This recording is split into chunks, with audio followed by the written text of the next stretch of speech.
Welcome to Champagne.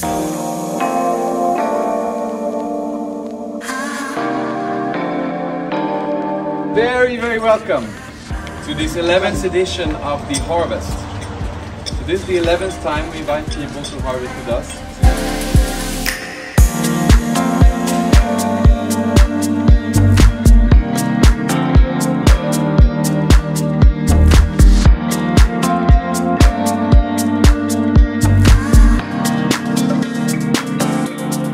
Christopher, bonjour, merci de nous recevoir ici chez Atessonneur. Nous sommes à Bergère-les-Vertus. Et Atessonneur, c'est un petit peu particulier quand même comme maison, avec une philosophie aussi qui est tout aussi particulière, à l'image, j'allais dire, de toi, qui en est le président. Raconte-nous un petit peu l'histoire d'Atessonneur. On a commencé cette histoire en 2006. C'était avant une maison qui date des années 70, qui dormait un peu. Alors moi, je suis venu ici en 2006 parce que mon grand-père connaissait la maison depuis 79 et il était très bon ami avec François, donc l'ancien vigneron et puis le grand-père. Ça bougeait pas. Il parlait de peut-être arrêter la marque, de peut-être juste faire comme beaucoup de font, vendre du raisin. Et moi j'ai eu l'idée, je me dis mais c'est incroyable d'avoir un patrimoine comme ça et de pas l'évoluer, de pas en faire quelque chose.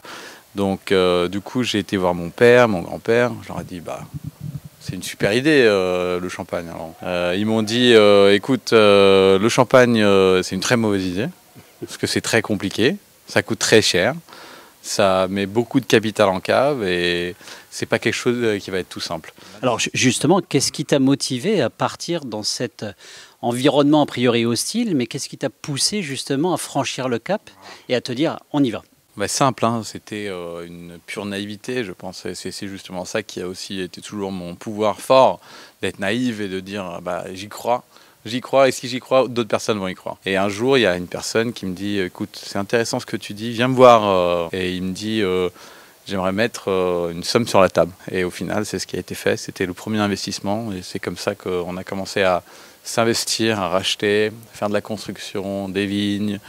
Et puis ça n'a pas été facile, parce que d'abord, les actionnaires, c'est pas le plus simple. Et c'est ça qui est différent aussi de ce que nous, on fait ici en Champagne par rapport à d'autres petites maisons qui travaillent avec des familles qui ont été familiales, qui ont hérité. Nous, on a dû faire tout dès le début. Construire les caves, construire toute la vinothèque, faire vraiment tout du début. Et pour ça, on a pris des investissements, beaucoup d'étrangers. Et ça a été très, très, très compliqué à gérer. Alors, Atessonneur est quand même assez connu, j'allais dire, à l'étranger, un petit peu moins en Champagne. Est-ce que c'est une réelle volonté aussi de ta part, d'un point de vue stratégique, de justement pouvoir exporter davantage la marque et aller chercher une clientèle, on va le dire, haut de gamme, parce que on va en parler dans quelques instants, il y a une méthode aussi, une manière, j'allais dire, de vendre du champagne qui est un petit peu différente en tout cas, qui peut bouleverser aussi les habituelles habitudes, j'allais dire, dans le vignoble. Pourquoi majoritairement l'étranger? Très simple, parce que les Français, c'était trop compliqué. Ouais. Ils ne voulaient pas acheter, parce qu'il y en a très peu au début qui croyaient qu'on faisait ça pour de vrai. Et que c'est une marque Atessonneur, donc Att et Sonneur, c'est des noms. Enfin, Att, ça veut dire chapeau en suédois. Et Sonneur, c'est fils. Voilà, donc c'était des mots un peu. Voilà, c'était pas très français et c'était très compliqué à vendre en France. Et du coup, on a dû faire les choses différemment. Et en dehors de France, il y a plein qui sont intéressés dans le champagne. Le champagne, c'est mondialement connu, les gens, ils adorent. Et on a vu qu'il y a plein de gens qui connaissent même pas, ils connaissent deux marques. Enfin, c'est Moët, Veuve Clicquot, c'est la même maison. De se faire connaître, c'était très très simple à l'étranger, tandis qu'en France, c'était très compliqué. Donc c'est pour ça qu'on a fait ça, qu'on a voulu faire vraiment différemment. Au début, c'était juste parce que c'était le plus simple. Aujourd'hui, c'est complètement différent. Alors le positionnement de la marque est quand même assez haut de gamme, il faut le dire. On peut peut-être citer un petit peu, en tout cas des exemples ou de la manière que tu as eu d'aborder ce marché un peu du luxe et ce marché haut de gamme à l'international. Ça a commencé des difficultés comme toujours. Enfin, les ventes étaient pas au niveau qu'on voulait, c'était compliqué à vendre. Et on était en difficulté avec les investisseurs qui voulaient faire du marketing.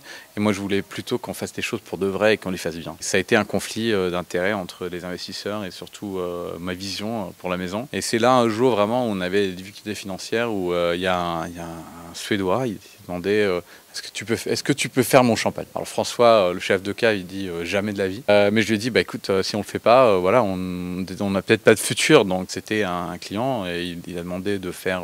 C'était les premiers fûts de chêne parce avant 2012, on n'avait pas de fût, on était tout en inox. On avait racheté 25 fûts et puis on avait commencé à créer du vin pour un client, surtout, qui nous a payé fortement. Et quand on a sorti les vins, c'était magnifique. C'était du grand chardonnay, du grand cru, du premier cru de la Côte des Blancs. Fûts de chêne, sur de vieux fûts qu'on avait rachetés de Bourgogne, de Meursault. C'était des choses fantastiques. Et du coup, on s'est dit, mais waouh, pourquoi pas le faire en volume? Et cet été-là, j'ai pas arrêté de bosser. Et j'en ai vendu 35 en un mois. 35 clients qui payaient 10 000 € pièce. Et ça, c'était une révélation. J'avais pas compris combien c'était fantastique et combien c'est difficile, parce que c'est compliqué. C'était une méthode privée. Tout le monde choisit sa méthode de vinification.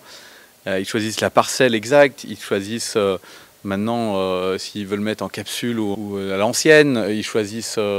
ils ont tous leur emplacement dans la cave, ils vont choisir le taux dessus. Enfin, c'est vraiment sur mesure. Et ça n'a jamais été fait en champagne. Ça, il faut le dire aussi, parce que c'est une des particularités de la maison. Vous pouvez aussi investir dans la maison, j'allais dire, en choisissant un peu quel type de champagne vous aimez, quel type de champagne vous allez, entre guillemets, produire avec les assemblages maison, avec le chef de cave maison. Et vous allez pouvoir créer votre personal vintage. Voilà. Ça fait partie aussi de la journée qu'on a vécue aussi aujourd'hui. Parce que c'est toute une expérience. Après, il faut dire, le personal vintage, c'est comme tu dis, hein, c'est personnel. C'est-à-dire que quand on fait une dégustation avec les clients, tout le monde est différent. Et ça, c'est une chose que beaucoup de maisons, j'ai l'impression qu'ils ne comprennent pas. Là, aujourd'hui, on vient de faire une dégustation là, à l'instant avec des vins de d'autres maisons, justement pour les comparer avec des très très bons vins d'autres maisons. Parce que, voilà, parce que c'est tous des vins... On a des goûts personnels, on n'est pas tout le monde pareil. Et c'est là-dessus là où on joue, mais c'est aussi pour moi, c'est plus de partir de la notion d'être juste une production, mais aussi une expérience, de suivre son vin, de faire partie d'un groupe, d'une maison, de rencontrer des gens qui ont les mêmes idées ou qui veulent changer d'idée ou qui veulent interconnect et être amis. Et voilà, donc c'est de l'amitié, c'est de l'amour. Bien sûr, tu as la possibilité aussi de venir goûter les vins clairs avec le même groupe avec qui tu as fait le champagne. Après, on fait la dégustation après 1 an et demi, quand le vin n'est pas terminé, avec le chef de cave. On goûte, on discute, on déguste. Donc, c'est aussi un voyage. Et c'est un voyage qui commence avec le bébé qui est le champagne.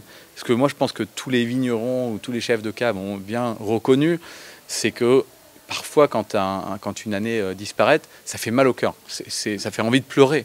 Il y a des années, pour moi, emblématiques, quand le vintage il est terminé, ça fait très mal.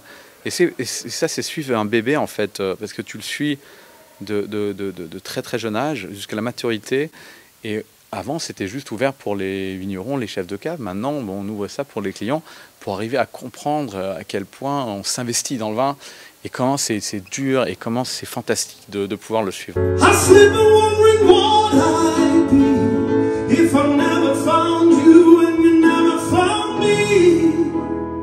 Well, I don't wanna see. So won't you give me tonight and the rest of your life? I wanna have it all with you. I wanna have it all with you. Atessonneur, c'est une expérience. C'est une expérience, on l'a vu aujourd'hui. Les gens ils viennent vendanger avec nous chaque année. On était les premiers vraiment à commencer ça en 2000. On a fait le premier vendange en 2012 déjà. 11 ans qu'on fait les voyages collectifs. On fait rentrer 100 à 200 personnes parfois qui font les vendanges avec nous, qui s'investissent. On crée un vin autour de ça et c'est toute une expérience en fait, d'essayer de faire vivre la Champagne, faire vivre la connaissance, la compréhension de ce qu'on fait. Et vraiment, c'est le plus grand luxe du monde. Christopher, pour conclure, peut-être un peu aussi de prospective, comment tu vois Atessonneur dans 5, 10 ans? C'est une très très bonne question. J'ai pas envie de grandir trop. Pour moi, c'est une maison de prestige, c'est une maison que je veux tenir dans le temps. C'est quelque chose, j'ai investi là-dedans pour jamais y arrêter, on va dire. Je pense que tout le monde s'y reconnaît, qui travaille dans le monde de la Champagne, du vin, que tu investis dedans et c'est ta vie pour toujours. Et pour moi, c'est pareil. Atessonneur, Je le vois pas grandir fortement, mais surtout continuer dans ce qu'on fait, dans ce qui est. On veut être la maison la plus intéressante pour les gens affluents, les gens intéressants et les gens innovatifs. Et c'est tout. On veut un petit niche avec des prix très élevés, bien sûr, parce qu'on fait des choses magnifiques, mais de vraiment faire un petit niche pour cette clientèle, mais aussi continuer avec le travail qu'on fait pour changer des choses. Donc on travaille beaucoup la charité, voilà, mais faire des choses bien. Faire les choses bien, mais faire les choses avec beaucoup d'amour, beaucoup d'amitié, beaucoup de passion, et puis comme tout le monde, hein, parce que tout le monde le fait très bien, mais jamais vendre. Merci Christopher. Voilà, merci beaucoup. So won't you give me tonight and the rest of your life? I wanna have. Voilà, c'est terminé pour aujourd'hui. Je vous en avais parlé, une expérience un petit peu exceptionnelle ici à Bergère-les-Vertus, Champagne à Tessonneur. On a fait connaissance de Christopher qui nous a emmenés avec lui aussi et ses clients dans les vignes pour un petit coup de sécateur parce que c'est la période des vendanges. Moment exceptionnel, je vous l'avais dit, c'est art de vivre à la champenoise. À très vite pour une prochaine chronique.